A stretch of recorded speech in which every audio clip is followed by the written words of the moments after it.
everybody. Hello.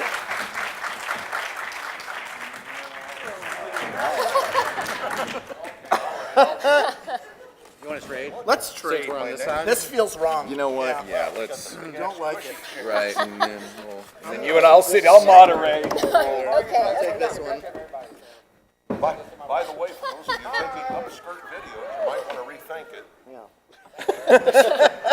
Look here, it all is, kids. So, Soup to nuts. so Mark and Hal, you guys know each other, right? yeah. Yes. Yeah. And then George and Matt, you guys know each other. Way back. So some of you guys just met right now. In the car. Yeah. So I have a question for you then. Okay. So you just met. Let's say you're on a plane crash in the mountains. Who do you eat first? Oh, shit. It's gonna be you, Hal. I was going to say there's plenty of good meat on this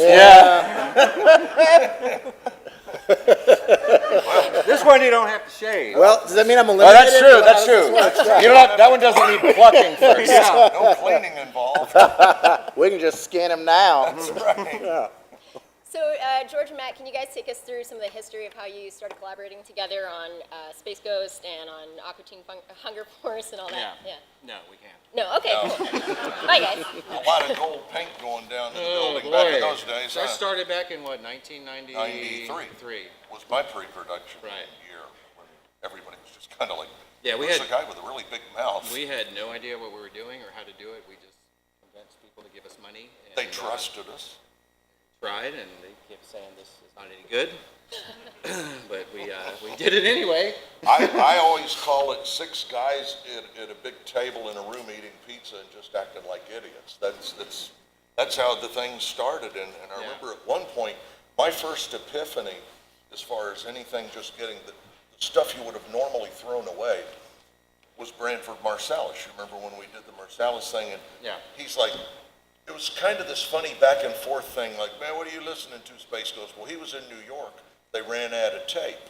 And he's like, what you listening to, Space Ghost? I said, I just got Miles Davis at the Wooden Nickel. I couldn't have sounded less like a guy who knew anything about jazz. He's like, oh, man, Space Ghost, you don't know no Miles Davis. And I said, oh, yes, I do. Count it off. There is no greater horror to anyone who is even remotely musical than somebody like Branford Marsalis going 1, 2, 1, 2, 3, 4. You either are there or you aren't. Well, I start doing the Serpent's Tooth. This guy, by the way, could play Serpent's Tooth inside and out. I start doing the Serpent's Tooth, and that was my first knowledge that Lazo was going to be okay with this, because he's going, wait for tape, damn, hold on. He's like, you got another one in you?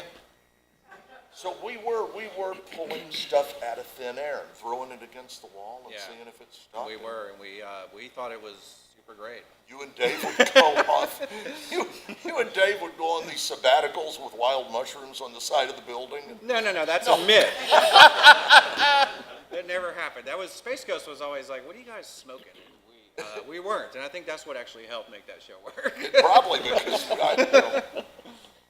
And what about you guys? You guys have been working together for a while. How did you get into a collaboration with each other?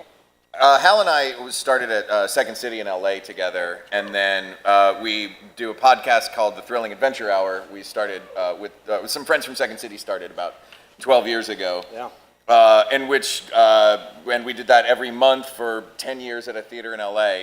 And then Jackson Public started doing the show with us and asked us to come on to this last season of Venture Brothers and do a bunch of voices for that. I had to send an email. I sent him an email. It's like, hey, I know you're writing the new season. If you have anything for me, I'd love to do it. He wrote back. He's like, yeah, of course, you're on my list. But the challenge with Venture Brothers is that Jackson and Doc do 99% of the voices themselves because they're brilliant actors and they are usually behind the clock in terms of having to get episodes out. And then I wrote him about something completely unrelated to the show, and he was like, hey, we need somebody to play our villain this season. Can you, if I send you this, will you just send me a recording just so that I know what it would sound like? And it was like the easiest audition ever. Nice. But it was definitely like that idea of, oh, I'm just going to reach out, make sure he knows I'm interested. Like I feel would like- turn it down otherwise.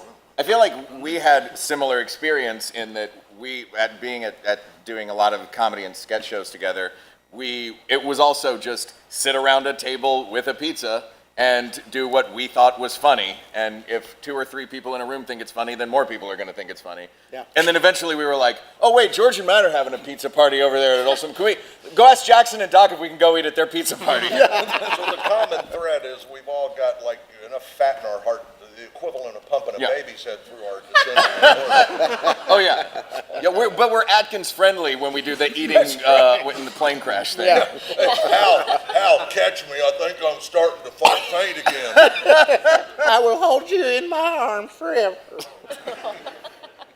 So with each of your guys' shows, these characters are really nuanced. Like, as actors, as voice actors, do you inform the character? Were the characters influenced at all by your personalities? How does that work? Fellas? Oh, me? Yeah, George. She said, George, how It does was this? one of those things where, I mean, I was already so perverted and just off the rails. I was doing a morning show in Atlanta, and my mom's one of these, you can do anything you want kind of people. You know, it's like, go in there and tell them you're George Lowe. It's like, okay, Mom. Back then, Turner had no security. It was like one 95-year-old guy with a prostate the size of a donkey's head. And so I just marched right in, started going to producers. That's how I got in the building. I was doing stuff for TBS, TNT. And we had already done this sick radio stuff where I was Don Lardo, not Don Pardo. But every day, fake products like, you know, Tongue Brothers ball game wieners, they plunk when you touch them. So I was already not right in the head when I got there. And people at Turner, you know, TBS, Turner Classic Movies, Turner Latin, don't ask me how that happened. Yeah. I barely do English, but I ended up... And then you had to do it in Latin. I ended up, no. That's the crazy part. I was the English guy. They had a Portuguese guy, they had the Spanish guy. I was like, for the resort communities, I was like the American guy. It was like, coming up later on Cartoon Latin. McClintock. You know, yeah, that's right. Don Quixote. But I would walk in, I just started blurting this crap out, and people kept saying from TBS and TNT, have you read George Lowe? Have you read George Lowe? I heard laughter.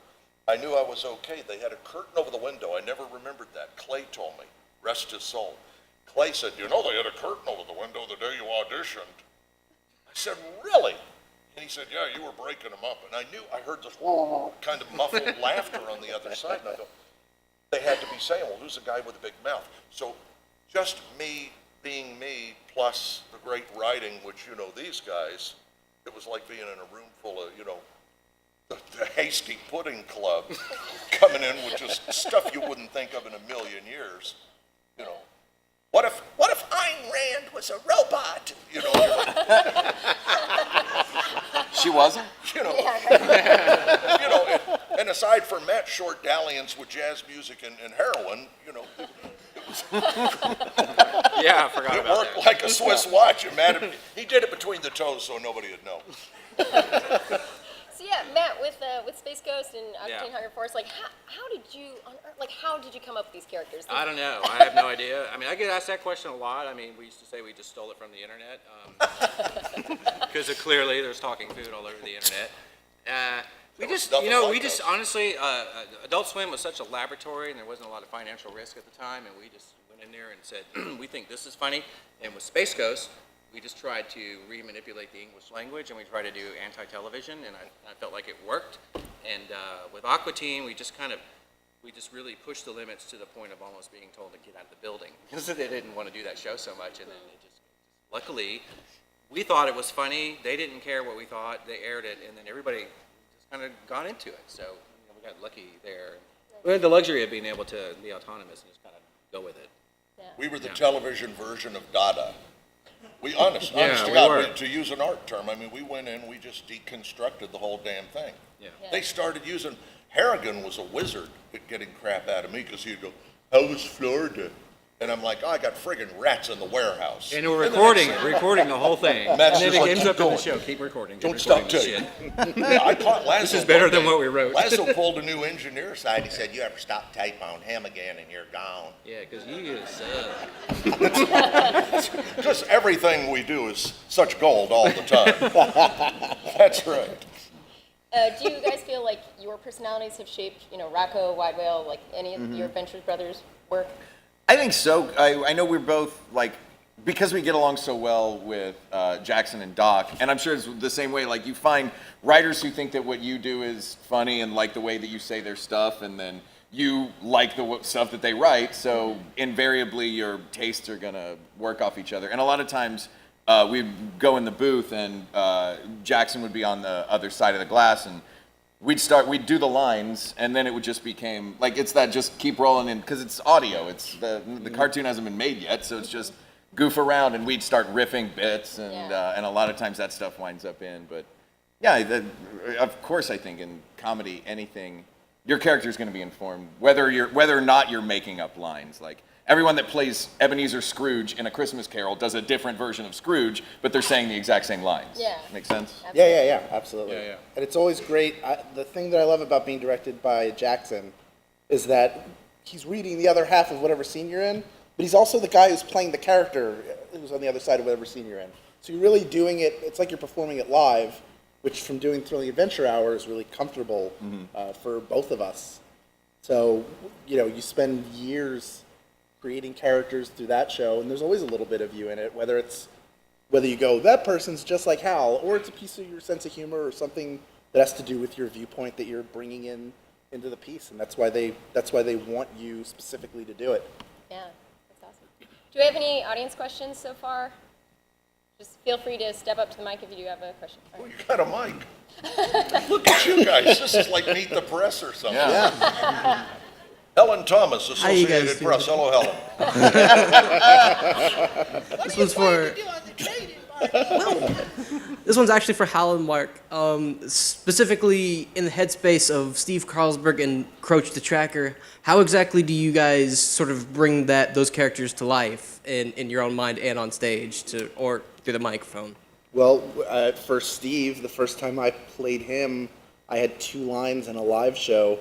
So we're used to, from Thrilling Again, like, Mark gets this a lot, like 5 seconds before a character's supposed to appear on stage, they realize they haven't casted it and throw it to him. Yeah. And it's like, what am I doing? A Transylvanian barber. And then he goes out and creates a character. You just sort of have to do that, part of which comes from improv. So I just sort of made a choice to be super cheery, having no idea who the character was, and then finding out that he was really hated by the main character. It just made more sense. It's more interesting to me to have a guy who's hated and trash talked all the time than have him be the nicest guy on the planet. Because whether or not the stuff about him is true, he doesn't think he's a bad guy.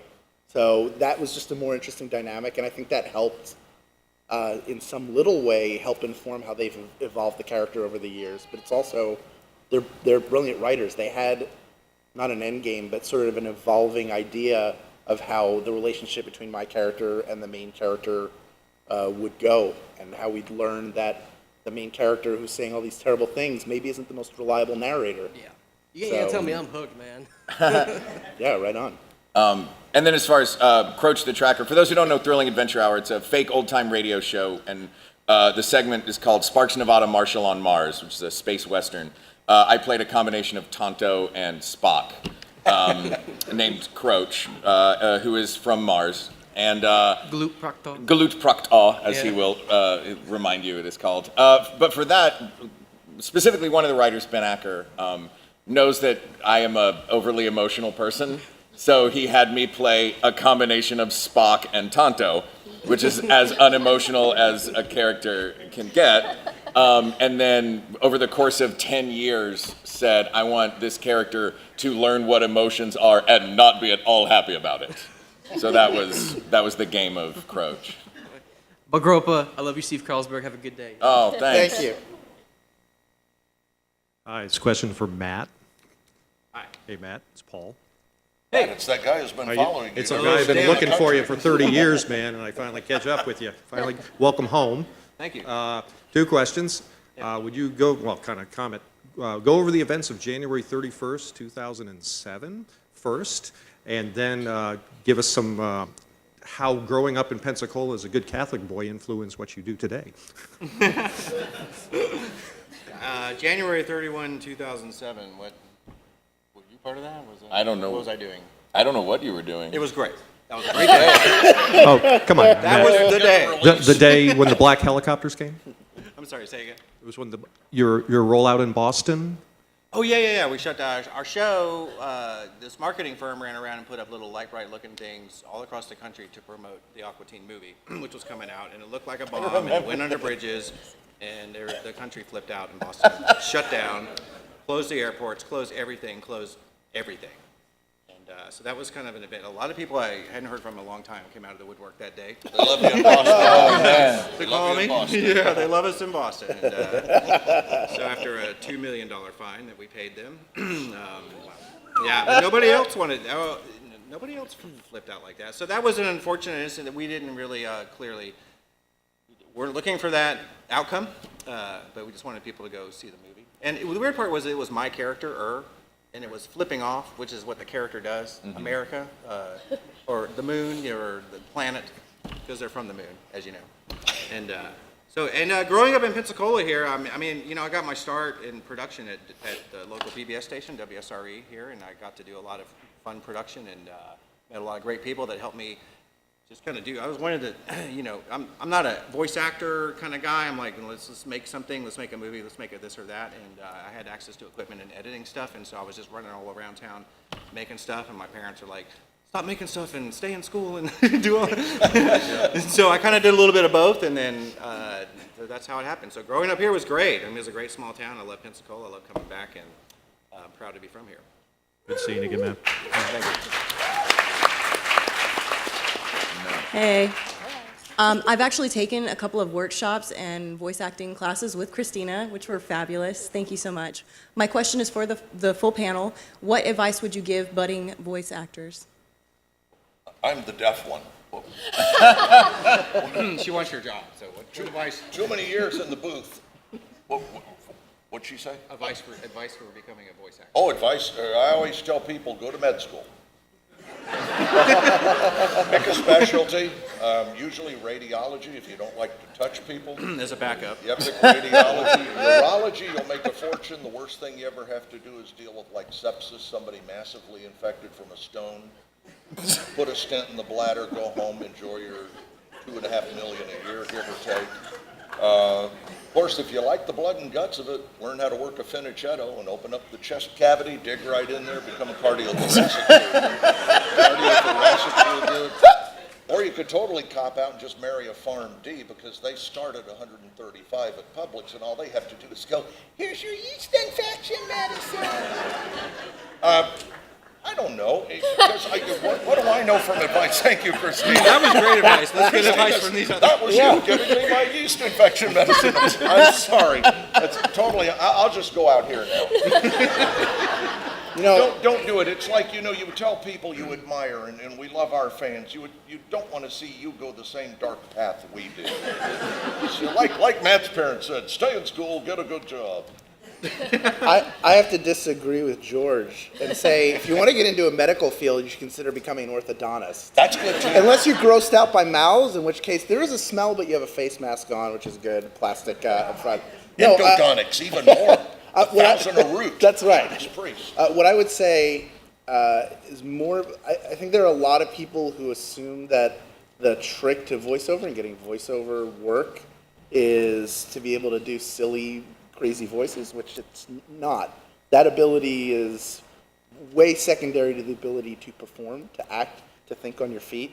So take acting classes, take improv classes, learn as many different things as you can, and understand things like mic technique, how to look at a script and break it down. Those are sort of the building blocks, but it's acting. And that's the thing that I think gets lost, because people go well, people tell me I have a nice voice, or I can sound just like Scooby-Doo, but there's a reason why Fred Welker does it. It's not just because he can do the voice, but he's an outstanding actor. And everybody who does the kind of work is. I mean, the work that George did as Space Ghost he's got a great voice that was given to him, but he's a phenomenal performer, and that's why you love it so much. So But that, you guys that's have the had thing to that keep in mind. education, that training that I would have loved. I sat with Stephen Tobolowsky one year, Mr. Ad-libs. He's amazing. And, Yeah. he's terrific. And I mean, I just fell into it. I had no training. I was the guy in the building who just walked in, like, hey, how's it going, and fumbled my way through it. And thank you for that compliment. And I agree totally with, I think, you can do all the voices and all the accents, and that's awesome for some things, but every time we've cast, mainly for Aquatine, and except for Meatwad and Space Ghost, you guys just did your own voice, That's you know? it. We Well, hired I would Dana have other Snyder. things ready for you, though. You guys would say, I need a mall cop. So I'd come in with this And we go, no, dark more like, Clint do it Eastwood more thing, like Space no, Ghost. Yeah, make it more like Space Ghost. Hey, you kids, quit hanging around over there at the giant pretzel. Yeah. No, it'd be you. So be you, George. That's right, Matt. And everybody did my voice too, by the way. Do it again. Do it again. Be you, George. Just be you. And Dave. What are you Willis. doing, Zorak? Hey, Zorak, stop that. Stop doing that. Get your finger But even out like of with there. Dana Snyder for Master Shake, we had a sort of a call out for we need Master Shake. Everybody was calling us up doing like these superhero voices, and Dana just left us a message on a voicemail. He's like, "Hey, this is Dana Snyder calling." I was like, "That's the Yeah, guy." that's just what he sounds like. Because he fits Yeah. that character. He's a milkshake. And that's just how easy it can happen for you too. So when you guys started your careers, whether it was through improv or writing or whatever, did you realize at the time that you would be working primarily on cartoons or podcasts, or did you see your career going in a different direction? Are you pleasantly surprised? Talk a little bit about the I development. thought I was going to be naked on a clock tower with a deer rifle. There's still time. Still time, you can do it. It's only 2:38. Come We on, believe guys. in you. Let's go. We'll take my car.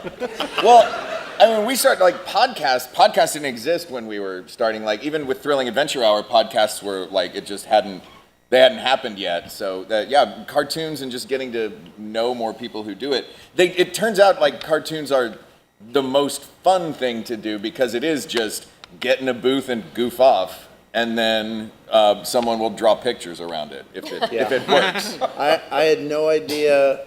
When I was a kid, I thought I was going to be a stand-up comedian. I thought I was going to be a keyboard player in a band, which I would practice in front of a mirror. Even though I don't know how to play keyboards, I would just go, the point, to me, it was all about the point to the audience. Like, that was, that keyboard player. he While your knows right what to hand's do. doing something. It wasn't even, no, I wasn't even doing, I was just like, Did you have one keyboard or was it the double keyboard? oh, please, I'm not good enough. Oh, the guitar. The guitar. Yeah, baby.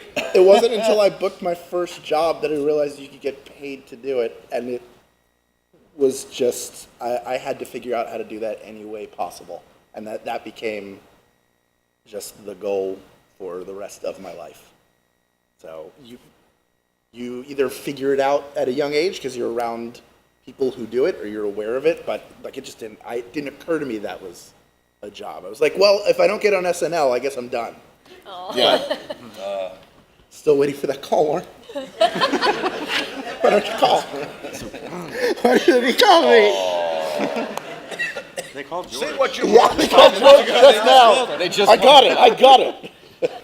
But yeah, it wasn't until I knew you could be paid for it that it seemed viable. What about for you guys? Did you imagine that you'd be working primarily with cartoons? Did you? I had no idea because I walked into a station at 15 in Brooksville, Florida, and the room was like, it was like a toxic site. This is back when all the guys were wearing white shoes and white belts and the J-Mar Sansa belt slacks, and the room was just blue with cigarettes. And I walked in and I thought, well, if we're gonna live in Brooksville, we had left Clearwater, which, by the way, I was that close to closing escrow with Miss Coppertone. And we had to move to Brooksville because that's what we did. I get up there, I go in this station, and they're like, oh, this kid's great, because I went in and said, your weekend guy sucks. They thought that was hysterical, so that was my big shot. I was doing weekends, rock and roll on Friday, rock and roll Saturday, and then on Sunday I had the live religious shows. You heard correctly, live religious shows. Brother Eugene loved to bang the mic. And I thought, how do you look outside the window and you're thinking you're in the big city and the only thing neon is cleaners? I wouldn't have known in a million years, but in the back, you have that little thing germinating, like, who knows, maybe if I stick with this, instead of going and watching, the thoracotomy tray and learning all of its, medicine was not for me. I was so bad with the math, I would have killed people. So, yeah, I stuck with it. I was too goofy, I guess, to not say no. I just kept going. PM Magazine, I did news. I hated news. Ended up, I got in trouble because I couldn't make up the difference between tornado watch and tornado warning. That's an important thing you have to know if you're doing news, kids. So who knew? I went to PM Magazine. My God, I did morning radio, and in morning radio we had a steamroller in Atlanta. Our show just killed everything in its path. But I thought my career was over because my last big shot was Rick Dees. I thought, I didn't get the job with Rick Dees in LA. And I get back to Atlanta, and the next thing I got was you guys. Yeah. That was 92. I went to see Rick Dees, and in 93, I got hired with you guys. So who knows? It's serendipity.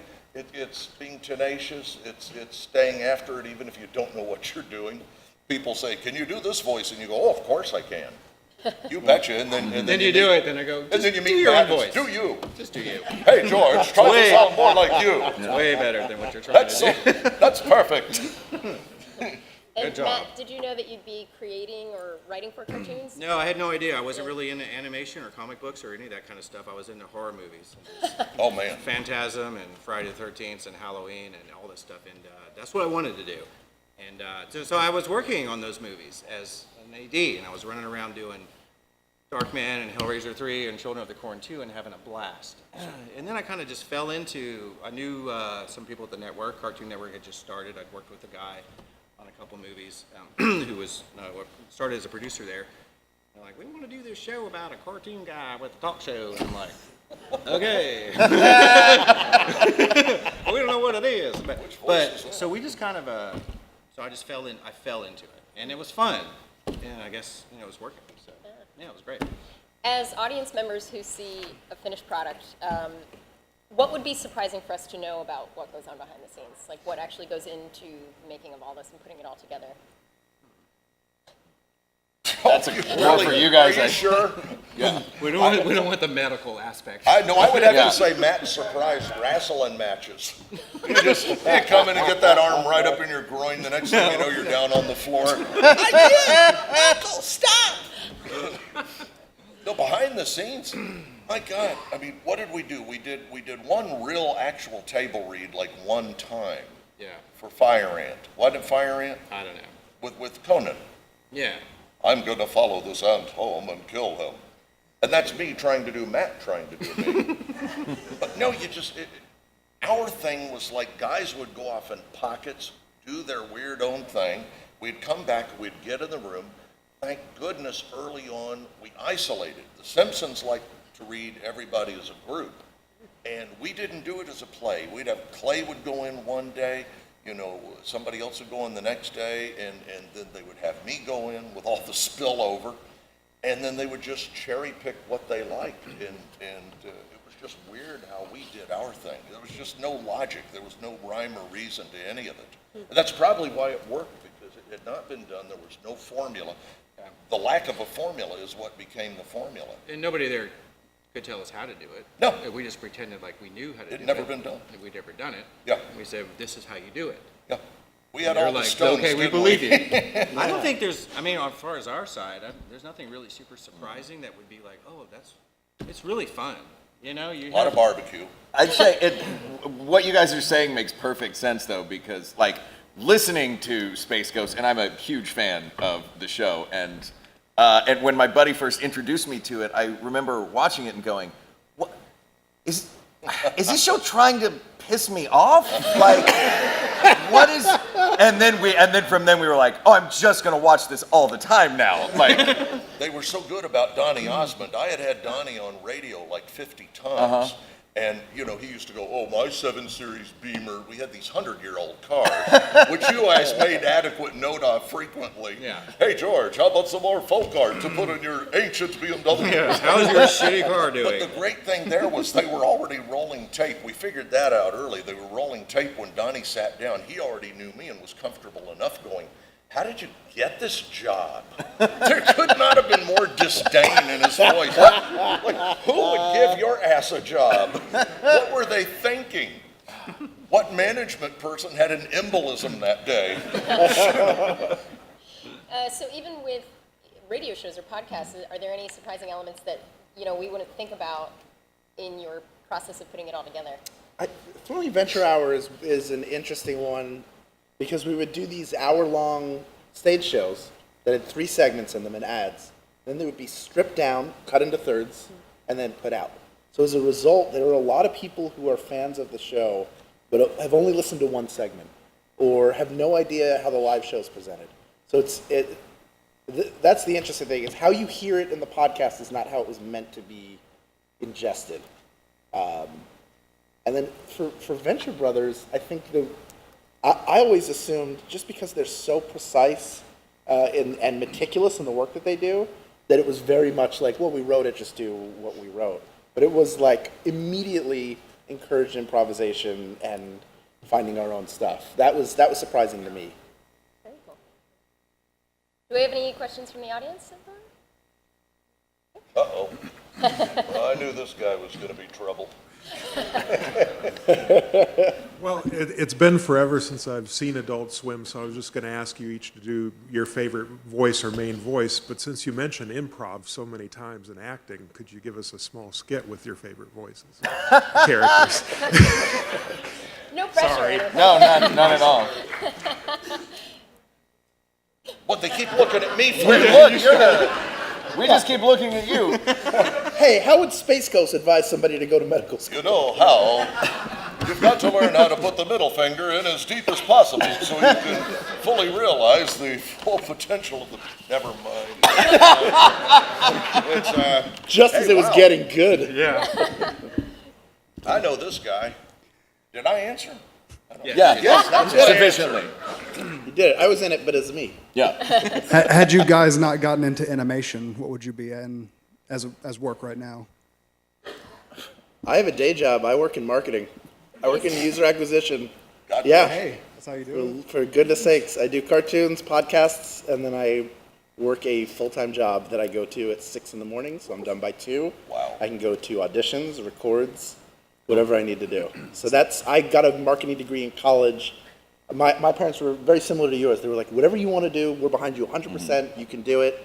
But I, going into college, was like, I should get a business degree, which was really my way, as a backup, it was really my way of saying, I don't believe I can do this, which was my mistake. Like, I wish I had invested more in it. I mean, it's been great to have, but the lesson there being, if you have something that you want to do strongly, get behind yourself 100%. Take Yeah, the, totally, take the yeah. net out from under you. Yeah. Because I mean, you know, through high school, I had just jobs at theaters and restaurants, but once I got into working at TV stations, I just kept going. And I wrote letters to directors to get on movies. I wrote a letter to Sam Raimi and said, I love Evil Dead. He wrote back and said, cool, you want to come work on Darkman? And I did. That is Rode across awesome. the country, didn't know anything about anything. You just gotta, if you have the passion for it, you just gotta, every day you don't do it, somebody else is gonna get there and do it. So you just always gotta keep trying, even if you have to work another job to keep ends Oh, yeah. meeting for a while, just do And it. frequently you do. Yeah. That happens a lot. Yeah. But at least doing the voice side of cartoons, you can. That's something you can do. You know from what I mean? home. Yeah, you can do. You can go to work in the morning and. You're like, hey, I'm gonna send you for my 2 hours. tape. Let me get you my tape, and you just put it in the movie. Right. Well, I mean, for Venture Brothers, you do like 3-4 episodes over the course of like 2.5 hours. So it's really, even when you do that work, it's not like it takes a very long time. So the people who are like the John DiMaggios and the Billy Wests, they're just going studio to studio doing work. I do a series on Cartoon Network called Mighty Magiswords. And the first time I went in to record, Eric Bauza was there, who is super talented and does a million different voices. And he was there, like we were starting a little late. He's like, "Oh, I'm only here till noon," and my thought was like, "Oh, he must have to go to lunch," not realizing, of course, he's got 3 or 4 other jobs lined up. So you're always cobbling together a full-time job out of a bunch of different shows you're on. And there's also like not just, if you can find jobs that are creative, that are similar, you know what I mean? Like, It just opens the doors it's just for like you them. mentioned, like working just in a studio or on a TV set, or just find some way to be a cog in an interesting wheel. You know what I mean? Like my other job besides doing this is I help Disneyland come up with new shows. Like I, Oh, you're like I an consult on Imagineer, shows what they for. call them? What's that? They call them the Imagineers. Yeah, I was just at Imagineering last week helping them put together a new show. Like that kind of stuff. Like just find interesting creative jobs that aren't necessarily like, you know, your name on a big title card for a cartoon, but are just, you know, Something you wanna find a do. sandbox to play in, you know. Thank you very much. As artists who work behind the scenes, in a sense, like you're not on camera, do you have the luxury of working from home ever, like at an at-home studio? You smile. Yeah. Yeah, that's the best. Yeah. Yeah. It's absolutely the best. I had, a while back, FX, and then ultimately they moved it to FXX. I had a show that I had voiced, which again was just, oh, they liked that you were, the note was kind of, you know, kind of like that NFL film guy. So of course you go down here and it's like 4th and 10. In comes the young quarterback from Sebring, throws for a 40-yard completion. And they're like, that's him, that's him. Well, I had 1 year Fox, I've been voicing Fox in Dallas forever. They couldn't give me a raise. They had frozen everybody. And my buddy who I had known in Atlanta too, John Kukla, you remember John? He worked with us for a short time. John says, you're getting ready to do that FX thing, the league. And I said, yeah. He said, well, they froze everybody. I can't give you a raise this year. You're going to be working from home, right? I go in the garage one day from the UPS people. Here's this huge box, scientific instrument. This end up, do not expose to heat, do not expose to every label that's ever been created for a box. He mails me an ISDN. The guy sends me a $6,000 ISDN. We plug it in the house, and every time I'd be at mom's watching Jeopardy, swear to God.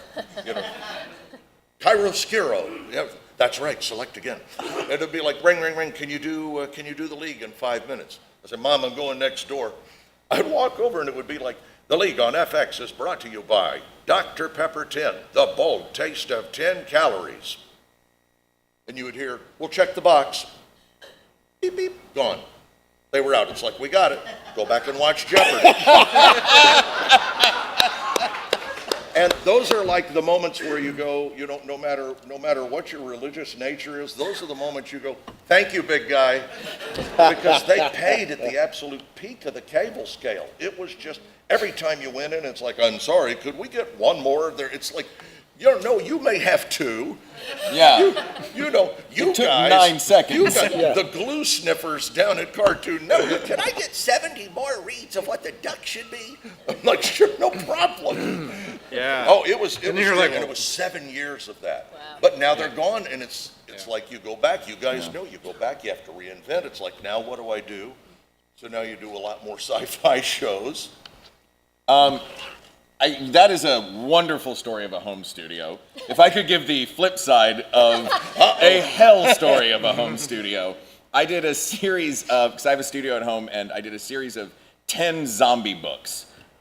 First person audio books, 10 hours per book. And so it would take about 50 hours of recording for each, and it was an insane amount of work, and I live in New York City, so I had to, and it's very noisy, so I would have to work from 11 at night until 7 in the morning when it was the quietest. And these are gruesome, gory, brutal zombie books. So I was spending 8 hours in the middle of the night every night for a year. And I rolled up on them. There were 50, they were 50 deep, and it was just this horrifying blood spatter. So I would watch Bob Ross episodes between chapters. And that was how I kept myself sane. I was like, I just need happy little trees. I need something nice that isn't killing zombies at 4 in the morning in my room that's this big. So you went from the apocalypse to a guy using an eyedropper to feed a squirrel in his breast pocket? Yep. Perfect. Beautiful. Do you have a question? What's the hardest voice for all of you? The hardest voice, Yeah, you've done. like most taxing on the voice to Yeah, do. Yeah. Video games where you have to where you have to punch and kick a lot and get hit. Those are hard. I don't know if you guys, if you. Yeah, anime was like that. That's when you have to do it hundreds of times. It's hard. Wide whale, if I have to do it for really long, because it's all down here like this, is putting a lot of like squeeze on my throat. But generally, it's the mic does so much of the work that you can kind of protect yourself from it. But that one's probably more straining. I always hated Walter Winchell, and I had people, not Walter himself, I'm sure he was a lovely man, but I hated, it was one of the things that I had in the toolkit when I was a younger man, you know, and I had a guy who just would beat you to hell and back over, like, you know, Dateline 1934, Elliot Ness and the Untouchables have, you know, once again they find Frank Nitti and a secret trove of billions of gallons of air. But, you know, I'm not even close to what I'd be able to do before. Now it's like, you know, you just go, oh my God, let me out of here. No, you know who would do it really good? That guy over there. That guy outside delivering the milk. That's your guy. That's who you want to read this sumbitch, not me. I'm watching Jeopardy. That's right. I'll be next door waiting for the $1,100 tag. Viewer discretion advised. Ching. The sickest version of that I can tell you about, and you're going to want to cry. You're going to want to cry. There's some children here. No, I won't scare them. Jeff Lawrence, my friend Jeff Lawrence. God bless him, clean and sober now. I don't know how long. Jeff and I worked together in mornings in Clearwater, and he always was this guy. If you ever watch a commercial and you hear, call within the next 5 minutes, and you'll receive a lighted magnifier absolutely free. That's my friend Jeff. Sits on a mountain in Otto, North Carolina, in a studio that Turner would love to have. If that fails, he's got a caboose in Franklin, North Carolina. I swear, you can't make it up. He's got a fully outfitted caboose in a train downtown Franklin, ISDN. He has an old antebellum mansion in Madison, Georgia, a ranch in Las Vegas, and in case he wants to work on the road, he has a studio in his Winnebago with, again, can't make it up, reverse letters on the front of it. If it's coming up behind you on the road, you'll know it's Jeff, because the reverse letters print out, here comes the money. And I said, Jeff, don't you worry about like some of the crap you read? He's like, hell no. The Miracle Hose actually shrinks back to the original size. But look, it extends to 100 feet. Hey, Jeff, doesn't that thing cause cancer? You bet. What about all those pygmies that lost their life because they took all the trees out to get the rubber? And oh, screw them. I just added a wing on. Well, we've got just a couple minutes left. Do we have one last question? Well, I've got to. Uh-oh. No. Hey. Oh, this is going to be good. Hey, wait a minute. It's the guy from the hotel. I'm sorry. I used to get in trouble for watching your show, Wait a Space minute. I'm Ghost. so deaf. Here, let me aim this. I know this is pathetic. Isn't it really sad? I used to get in trouble when I was younger because I wasn't allowed to watch Space Ghost Coast Uh-oh. to Coast. Yeah, and my mom would hear me laughing, and that's how she'd find out that I was watching. Now that you have a guys. 2.1 GPA, you know what? Hey, I graduated. What was your funniest bit? Like when you recorded it, you were dying laughing, and it translated really well. God, there were just so many pearls. It's, you know, I had personal favorites. Again, when they were being generous with ad libs, Adam West kept holding the book up. Look, back to the Batcave. Look, isn't, you know, and I actually got to say, see you at the auto show. And somebody, you could see him in the booth going, mark that. Yeah. But there were just so many fun moments. I mean, to sit there and try and pick one out of so many that were a blast. Again, Harrigan was just a wizard at getting crap out of me that, you know, nobody would have in a million years. You would have done the same thing. But Harrigan would be like, oh, how was your trip to Florida? And, you know, you pop out, well, I went to a rest stop, and they were pulling an alligator out of one of the toilets, and a bit of Canadian guy. Mark that. to one moment, you know, the moment that's the best moment is when they call you back. That's the best. There you go. There's the answer. It's when they call you back and say, may we have more? And you're like, yeah, I'm not doing a damn thing. Let me add it. Awesome. Well, you can catch these guys at the Voice Actor Theater at the Sanger at 4:45. We've also got the We Got This podcast panel at the Sanger in Meeting Room A at 6:30. Thank you guys so much for coming Thank you. here. This is super fun. Christina.